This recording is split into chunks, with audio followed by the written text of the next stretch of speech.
Hello and good day, welcome to our YouTube channel, God's Promises. And today's video will be a fast, concise overview. Book of Leviticus, chapter 21. Let's get started now. The Book of Leviticus is a part of the Hebrew Bible and the Christian Old Testament. It contains a collection of laws and instructions given by God to the Israelites through Moses.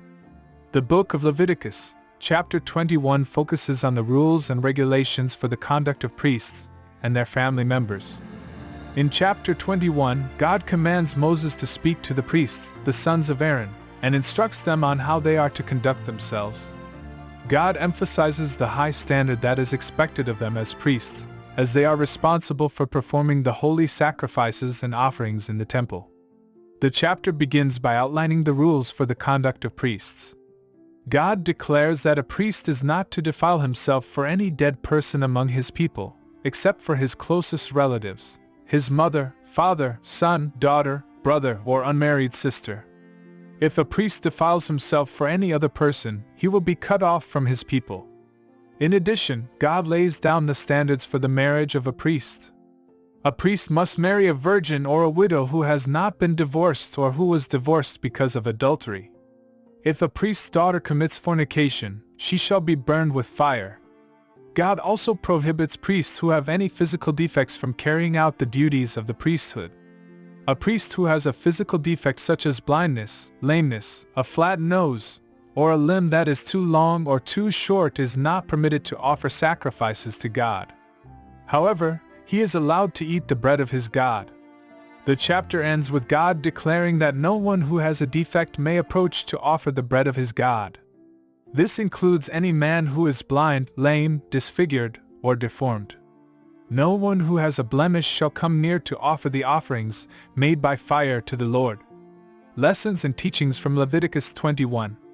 The chapter emphasizes the high standards that are expected of the priests. They were to be holy and set apart from the rest of the people, as they were responsible for performing the holy sacrifices and offerings in the temple. This concept of holiness is relevant to Christians today, as we are called to be holy and set apart from the world. The importance of purity is also emphasized in this chapter. Priests were expected to be pure not only in their actions but also in their physical appearance. This purity was a reflection of their relationship with God, and it was necessary for them to approach God in the right way. The chapter also teaches us about the importance of marriage and sexual purity. Priests were to marry a virgin or a widow who had not been divorced for reasons other than adultery. Sexual purity was essential for the priests, and any deviation from this standard was considered a defilement. The prohibition against priests with physical defects from carrying out the duties of the priesthood teaches us about the importance of physical perfection in the service of God. While physical defects do not disqualify us from serving God today, this passage reminds us that we are to give our best to God and that we should not let our physical limitations hold us back from serving Him to the best of our abilities.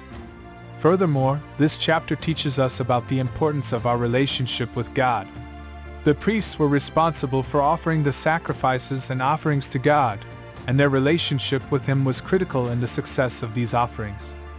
In the same way, our relationship with God is essential in our service to Him and the success of our efforts.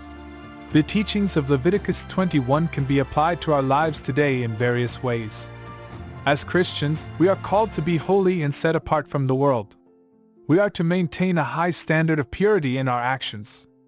As we reflect on the teachings of Leviticus 21, we can draw some lessons that are still relevant for us today.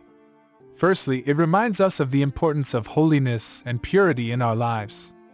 As Christians, we are called to be set apart and to pursue righteousness in all that we do.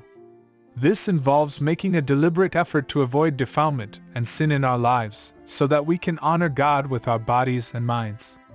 Secondly, Leviticus 21 reminds us of the high calling and responsibility that comes with leadership roles in the church. Just as the priests were expected to maintain a higher standard of purity and conduct, those who hold leadership positions in the church today are called to be examples to others and to live lives that are above reproach. In summary, Leviticus 21 emphasizes the importance of the holiness of the priesthood and the requirement for them to maintain a high level of purity in their daily lives. The chapter also highlights the serious consequences of defiling the priesthood through uncleanliness or inappropriate behavior. In conclusion, while Leviticus may 21st not be the most familiar or popular chapter in the Bible, it provides valuable insights into the holiness and purity that is required of God's people, particularly those who hold leadership positions in the church. By following these teachings and striving for righteousness and purity in our lives, we can honor God and be effective witnesses for Him in the world. Thank you for visiting us today. Please share with us your favorite Bible chapter below in the comments section. Don't forget to like and subscribe, it really does help our channel grow. Looking forward to see you back here for our next video. Always take good care.